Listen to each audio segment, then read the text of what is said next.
Hello guys, welcome to our channel. তো আজকের এই ভিডিওতে আমরা কথা বলবো ইন্ডিয়ান সুপার লিগ নিয়ে। তো ফাইনালি আইএসএল শুরু হচ্ছে, তো সেটা নিয়ে তো কথা বলবোই। পাশাপাশি আইএসএল 2026-এ Mohun Bagan head coach Sergio Lobera যিনি নতুন এসেছেন, তো সেই কোচ কেমন দল নামাতে পারে আইএসএল 2026-এ, তো সেটা নিয়েই কথা বলবো। তো ভিডিওটা খুবই ইন্টারেস্টিং হবে, শেষ পর্যন্ত দেখতে থাকো। আর আমাদের এই চ্যানেলে যারা প্রথমবার এসেছো তারা অবশ্যই সাবস্ক্রাইব করে পাশের বেল আইকনটিতে অল প্রেস করে দিও, তাহলে পরবর্তী ফুটবল রিলেটেড যে সমস্ত আপডেট তোমরা একদমই মিস করবে না। তো চলো শুরু করা যাক। প্রথমেই আমরা কথা বলে নেব আইএসএল 2026 নিয়ে। তো আইএসএল 2025-26 কিন্তু খুব দ্রুত শুরু হতে চলেছে এবং খুবই গুরুত্বপূর্ণ একটা রিলায়েবল সোর্স থেকে কিন্তু এই আপডেটটা পাওয়া গিয়েছে।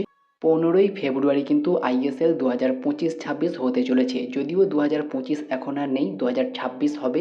তো সিঙ্গেল লেগ হতে পারে, মেবি বেশ কিছু পরিবর্তন এই মরশুমে হবে।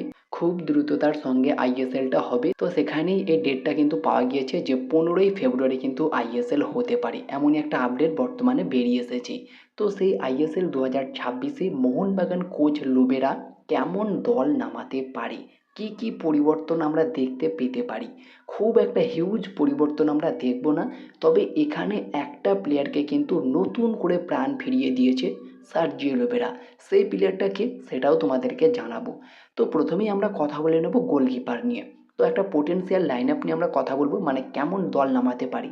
একটা ম্যাচে 11 জন মাঠে থাকবে, অ্যাজ এ সাবস্টিটিউট হিসাবে 4 থেকে 5 জন থাকবে। টোটাল 15 থেকে 16টা প্লেয়ারকে নিয়ে আমরা আলোচনা করব, যাদেরকে নিয়ে Mohun Bagan head coach Sergio Lobera খেলতে যেতে পারে।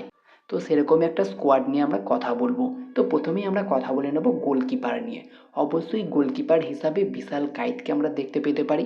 পাশাপাশি অ্যাজ এ ব্যাকআপ হিসাবে সেকেন্ড চয়েস সাইয়েদ জাহিদ থাকবে। তো প্রথম একজন প্লেয়ার হিসাবে যিনি কনফার্ম, বিশাল কায়েত থাকবে, সাথে ব্যাকআপ হিসাবে Sayed Zahid. As a substitute হিসাবে কোনো প্রকার বিশাল কায়েতের কিছু হলে তাকে আমরা দেখতে পেতে পারি, যেটা এর আগে আমরা আর্টস আনোয়ার শেখকে দেখতে পেতাম। তো এখন বর্তমানে সাইয়েদ জাহিদকে দেখতে পাবো।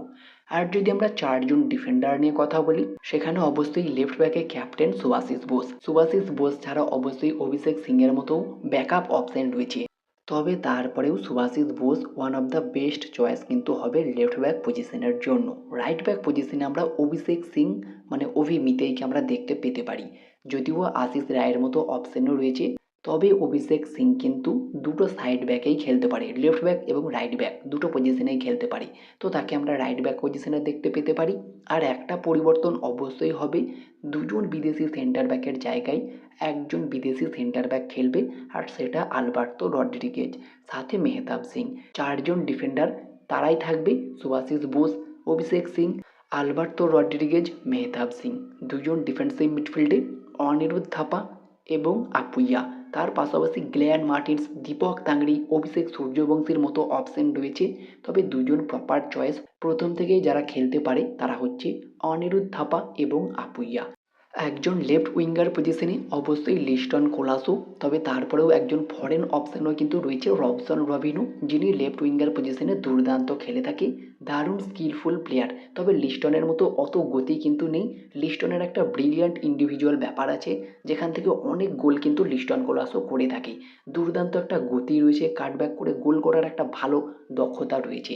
তো সেখানে অবশ্যই লেফট উইঙ্গারে Liston Colaco one of the best চয়েসও হতে পারে।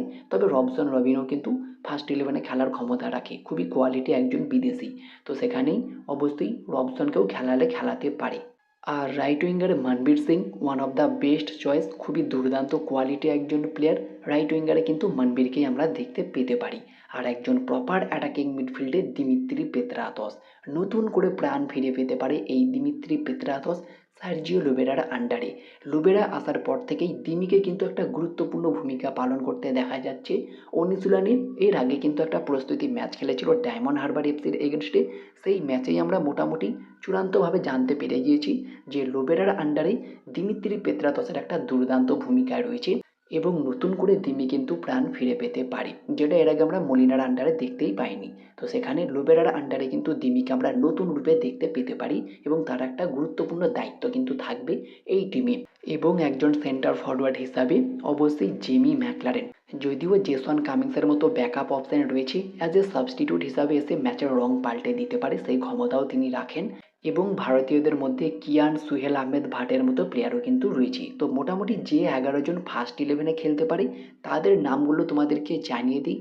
বিশাল Kaith, Alberto Rodriguez, Mehtab Singh, Subhasish Bose, Abhi Meitei, Anirudh Thapa, Apuia, Dimitri Petratos, Liston Colaco, Manvir Singh, Jamie Maclaren. আর সাবস্টিটিউট হিসাবে যারা থাকতে পারে তারা হচ্ছেন Jason Cummings, Robson, Tom, Syed Zahid, Deepak Tangri, Ashish Rai, Sahal Abdul Samad, Suhail Ahmad Bhat, Kiyan, এছাড়াও অভিষেক সূর্যবংশীর মতো প্লেয়ার কিন্তু রয়েছে, গ্ল্যান মার্টিন্সের মতো প্লেয়ারও কিন্তু রয়েছে। তবে খুব বেশি প্লেয়ার কিন্তু রিজার্ভ বেঞ্চে নাও থাকতে পারে, এই কটা প্লেয়ারই কিন্তু থাকতে পারে। তবে আর একজন প্লেয়ার কিন্তু অবশ্যই এখানে অ্যাড হতে পারে, সেটা অভিষেক সূর্যবংশী। তো ঠিক এমনই কিন্তু দল নামাতে পারে আইএসএল 2026-এ মোহনবাগানের নতুন কোচ সার্জিও লোবেরা।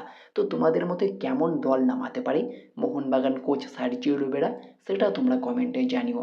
তো এই ছিল আজকের ভিডিওটি ভালো লাগলে লাইক শেয়ার কমেন্ট করে আমাদের চ্যানেলটিকে সাবস্ক্রাইব করে পাশের বেল আইকনটিতে অল প্রেস করে দিও। তো দেখা হচ্ছে নেক্সট কোনো ভিডিওতে। Bye bye, have a good day.